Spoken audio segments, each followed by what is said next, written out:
योग वासिष्ठ महारामायण मुमुक्षु व्यवहार प्रकरण 12वां सर्ग। संसार की दशा का अनर्थ और ज्ञान का उत्तम महात्म्य तथा श्री राम में उत्तम गुणों की संपत्ति, इन विषयों का वर्णन इस 12वें सर्ग में किया गया है। श्री वशिष्ठ जी बोले, हे रामचंद्र, अनेक गुणों से आपका मन परिपूर्ण है तथा आप पूछने की रीति जानते हैं, और जो बात साधारण रीति से कही जाती है उसको तुम विशेष रीति से जान लेते हो, इसलिए मैं आदर से कहने में प्रवृत्त हूँ। रजोगुण और तमोगुण से रहित शुद्ध गुण और परमात्मा में लीन बुद्धि को अपने आत्मा में स्थित करके ज्ञान सुनने के लिए तुम उद्युत हो।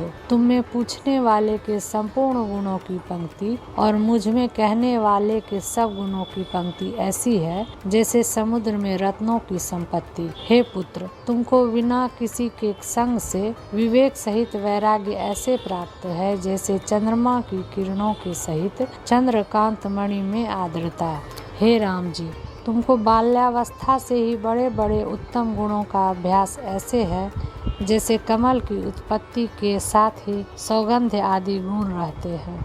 हे राम जी, इसलिए मैं इस कथा को कहता हूँ, आप सुनिए। आप ही इसके पात्र हैं, क्योंकि चंद्रमा के बिना शुद्ध आनंददायक विकास सहित कुमुदनी नहीं हो सकती। सब आरंभ और सब प्रमाण प्रमेय व्यवहार उस परम पद के देखने से शांत हो जाते हैं। अर्थात जब तक परम पद का दर्शन न हो तब तक यह कथा श्रवण करनी चाहिए। यदि शुद्ध चित्त वाले मनुष्य को ज्ञान से शांति न होती तो इस संसार में अनेक अनर्थों को कौन विवेकी पुरुष सहन करता, अर्थात तुम्हारे समान देह त्यागने को उद्यत हो जाता। आत्मा के साक्षात्कार होने पर संपूर्ण हृदय की ग्रंथियां ऐसे छिन्न भिन्न होती हैं जैसे कल्प के अंत में प्रलय काल के सूर्य के तेज से महेंद्रादि कुल पर्वतों की शिला। हे राम जी, इस संसार रूपी विष के संबंध से जो विसूचिका महामारी उत्पन्न होती है वह दुस्सह है। वह केवल जीव ब्रह्म की एकता रूपी परम पवित्र गरुड़ मंत्र से शांत होती है। वह जीव ब्रह्म की एकता रूपी योग तथा परमार्थ ज्ञान का मंत्र सज्जनों के संग और वेदांत शास्त्र के विचार से मिलता और फलीभूत होता है। इस अधिकारी मनुष्य जन्म में आत्मज्ञान से संपूर्ण क्लेशों का नाश अवश्य होता है, यह निश्चय है। इसलिए आत्मविचार का अनादर नहीं करना चाहिए।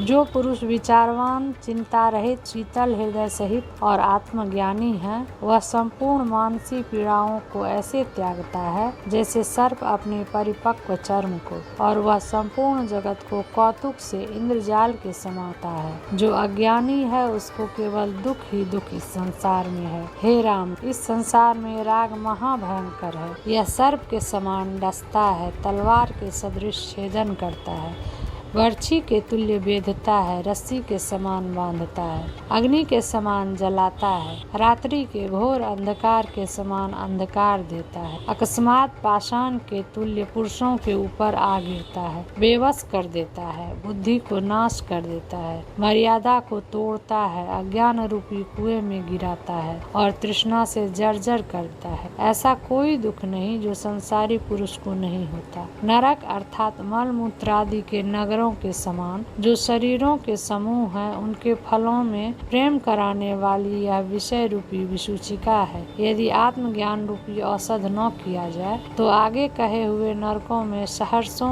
दुर्दशा होती है, जहाँ पाषाण की शिलाओं का भोजन करना पड़ेगा, तलवारों से शरीरों के टुकड़े टुकड़े किए जाएंगे, बड़े बड़े पाषाण ऊपर गिराए जाएंगे, अग्नि से शरीर जलाया जाएगा, हिम से जाड़े में स्नान कराया जाएगा, कैंची आदि से अंग कतरे जाएंगे, चंदन के समान पाषाणों पर अंग घिसे जाएंगे, तलवारों के समान तीक्ष्ण पत्र युक्त जंगलों में दौड़ना पड़ेगा, घुन के समान सब अंग का काष्ठ के यंत्र में दबाए जाएंगे, जलती हुई लोहे की जंजीरों से सब अंग जकड़ के बांधे जाएंगे, कांटों की झाड़ू चर्म छिलने पर्यंत अंगों पर फेरी जाएंगी, जिनमें अग्नि की ज्वाला निकल रही हो। ऐसे युद्ध से फेंके हुए बाणों की धारा निरंतर शरीर पर गिराई जाएगी। छाया और जल के न ग्रीष्म ऋतु को बिताना पड़ेगा। शीत ऋतु में फुहारों का पानी निरंतर ऊपर छोड़ा जाएगा।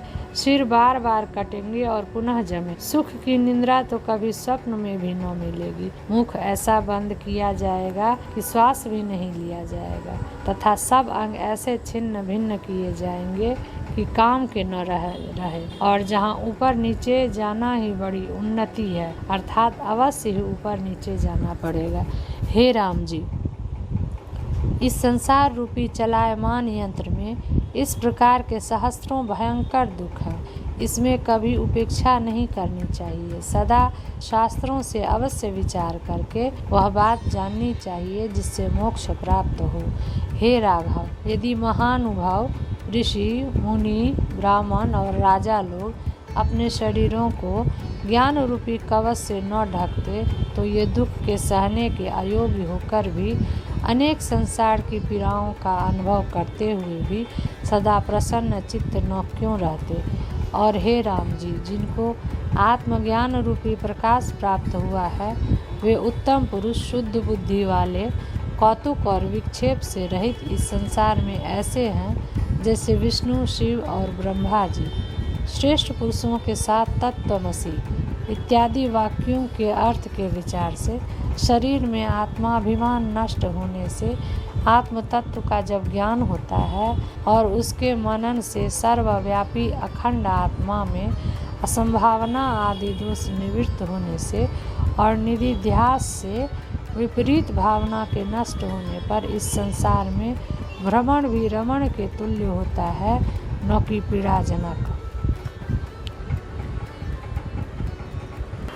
हे राम जी, जब परमार्थ वस्तु के ज्ञान से आत्मा प्रसन्न होता है, हृदय में उत्तम शांति भाव आता है, संपूर्ण वृत्तियां शांत होकर एक रस के आस्वादन में तत्पर होती हैं और ब्रह्मानंद रूपी रस के आस्वाद से संपूर्ण अंतःकरण की अन्य वृत्तियां नष्ट हो जाती हैं, तब इस जगत में भ्रमण भी रमन ही। हे राम, कटे वृक्ष के ठूठ के समान यह अचेतन शरीर तो रथ है और विषय रूपी भूमि पर दौड़ने वाली इंद्रियां घोड़े हैं। रथादि के चलाने से गतिशील प्राण प्रधान जो मन है वह लगाम है, और रथादि के चलान से आनंद रूपी विषय को अनुभव करने वाला जीव समाधि दशा में तो परमात्मा ही है, और व्यवहार दशा बुद्धि आदि उपाधि के कारण से सूक्ष्म रूप यह आत्मा रथी है। ऐसे रूप वाले जगत में हम विहार करते हैं। इस प्रकार निधिध्यास से आत्म तत्व के जानने पर इस जगत में भ्रमण भी रमन है। इत्याकर से वासिष्ठ महारामायणे वाल्मीकीय देवदूतोक्ते मोक्षोपाये भाषानुवादे मुमुक्षु व्यवहार प्रकरणे तत्व महात्म्य वर्णनं नाम 12 सर्गः।